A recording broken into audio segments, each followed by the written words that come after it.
Welcome back. This is Nick Agram. I will be discussing in this video lecture the topic, the nature of roots of quadratic equations.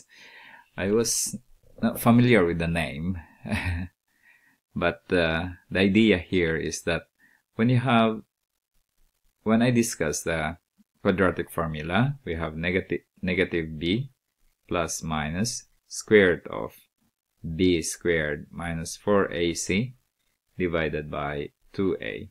The thing that we need to be interested this time is just the numbers in the square root. And there are three cases. There are in your book, they have discussed 4 cases. Yeah, I will discuss 3 cases, but in your book they discuss 4 cases. Okay, the first one, the first case is this one when this is equal to 0.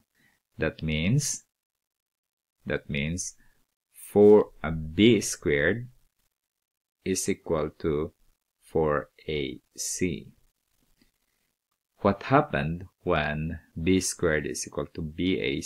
That means I have only x equal to negative b plus minus square root of 0 divided by 2a. That means I have only one root.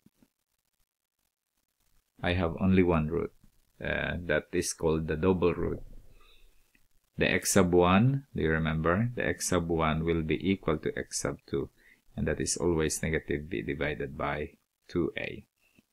Let's have one example. I will give you an example.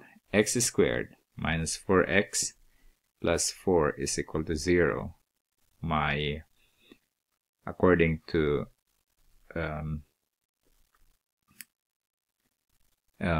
quadratic formula, so we have negative and we have negative 4, that is b, this is your b, plus minus square root of b, that is negative 4, parenthesis squared minus 4 times a is 1, times c is 4 also, minus 2a, 2 times 1. As you can see here, 4 squared is 16 and 4 times 4 is also 16. So the whole thing here is equal to 0. That means my x sub 1 is equal to x sub 2, which is negative 4. That is 4 divided by 2, which is 2. That's the case, the first case. Remember, when they are equal, b squared is equal to 4ac, then we have a 0. Then you have a double root, or you have only one value for your solution. The second case, case 2, I will write here, case 2, is when this one, b squared minus 4ac is greater than 0. And there are 2 cases there. It is a perfect square,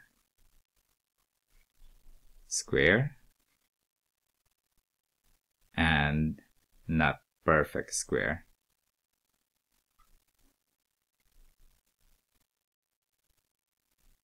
So when this is, that means b squared is greater than 4ac. So when you have a perfect square, then you have a rational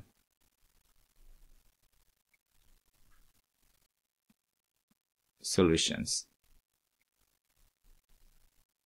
And that is 2 rational. And not perfect square. If this is not a perfect square, then we have 2 irrational solutions. I will give some example of that. Okay, here is the example. I will remind you perfect square to rational solutions, not perfect square to irrational solutions. Let's see. Here is the example. If we will use the quadratic formula, then we have b, negative b, which is 1, plus minus b once again, 1 squared, minus 4 times 2a, and then we have c, which is negative 3, divided by 2 times 2. Then we have, I will use here.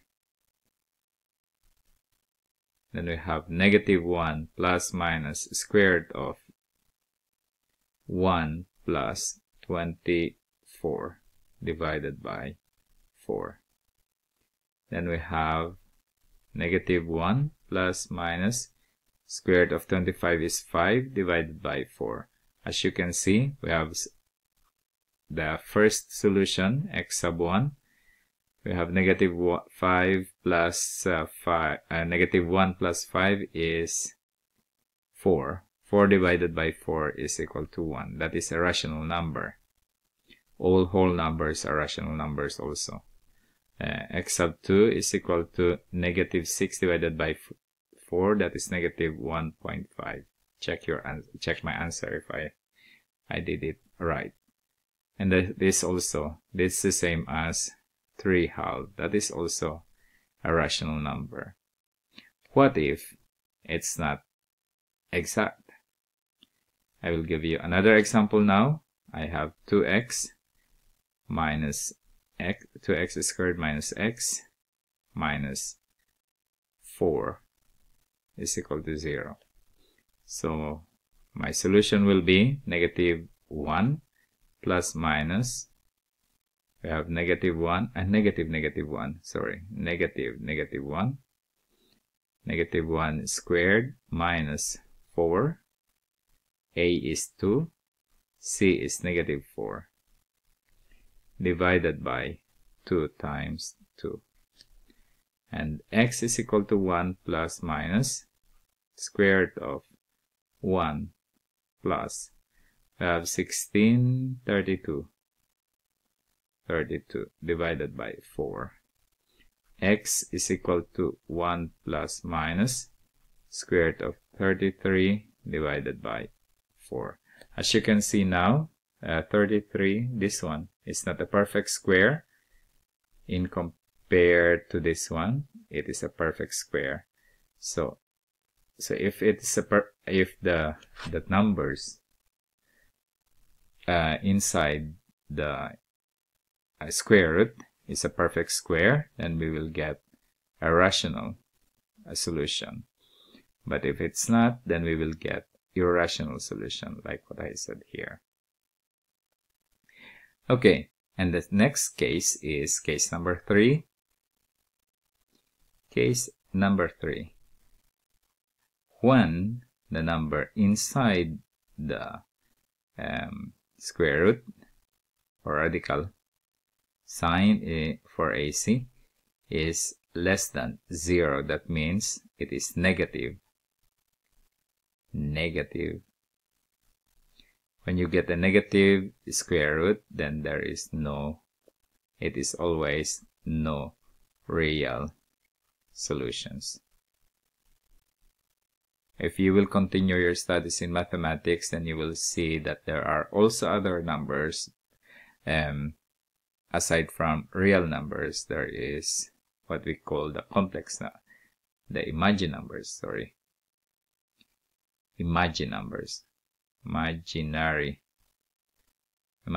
numbers. What are imaginary numbers? Sorry for that, imaginary numbers. And which exclude when we add imaginary numbers and the real numbers, and then we will have the complex numbers.